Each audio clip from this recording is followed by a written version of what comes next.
اپنے حصے کا کام کیے بغیر دعا پر بھروسہ کرنا حماقت ہے، اور اپنی محنت پر بھروسہ کر کے دعا سے گریز کرنا تکبر ہے۔ میں آج تک اپنی خاموشی پر نہیں پچھتایا، جب بھی پچھتایا اپنے بولنے پر پچھتایا۔ اس سے تو خاموشی بہتر ہے، کسی کو دل کی بات کہہ کر پھر اس کو کہا جائے کہ کسی کو نہ کہنا۔ شیریں کلام اور نرم زبان انسان کے غصے کی آگ پر پانی کا سا اثر رکھتی ہیں۔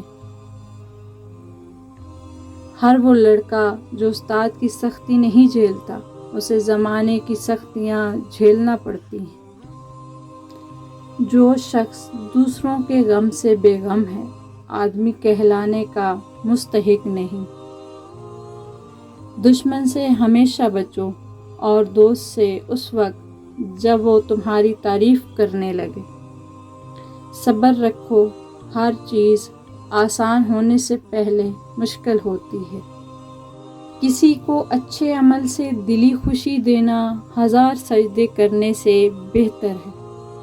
تعلیم انسان کو بولنا تو سکھا دیتی ہے، مگر یہ نہیں سکھاتی کہ کب، کہاں اور کتنا بولنا۔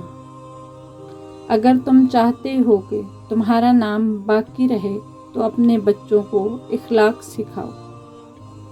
نصیحت خواہ دیوار پر لکھی ہو، اسے کان میں ڈالو۔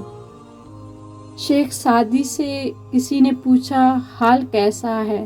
جواب دیا، اللہ کی نعمتیں کھا کھا کر دانت ٹوٹ گئے ہیں، مگر زبان اس کی ناشکری سے باز نہیں آتی۔ آدمی کے علم کا اندازہ تو ایک دن ہو جاتا ہے، لیکن نفس کی خباثت کا پتہ برسوں میں بھی نہیں چلتا۔ آدمی کے جھوٹا ہونے کے لیے اتنا ہی کافی ہے کہ وہ ہر سنی سنائی بات پر یقین کر لے۔ جو سخی کھائے اور دے، اس عبادت گزار سے بہتر ہے جو لے اور جمع کرے۔ کبھی بھی بے وقوف کو اپنا رہنما نہ مانو، خواہ دنیا میں عقل مند نہ رہیں، کیونکہ خوبیاں کبھی خامیاں نہیں بن سکتی، اور نہ ہی اچھی چیز کی عدم موجودگی میں کوئی بری چیز بہتر اور اچھی ہو سکتی ہے۔ جو شخص اپنے ہر کام کو پسند کرتا ہے، اس کی عقل میں خلل آ جاتا ہے۔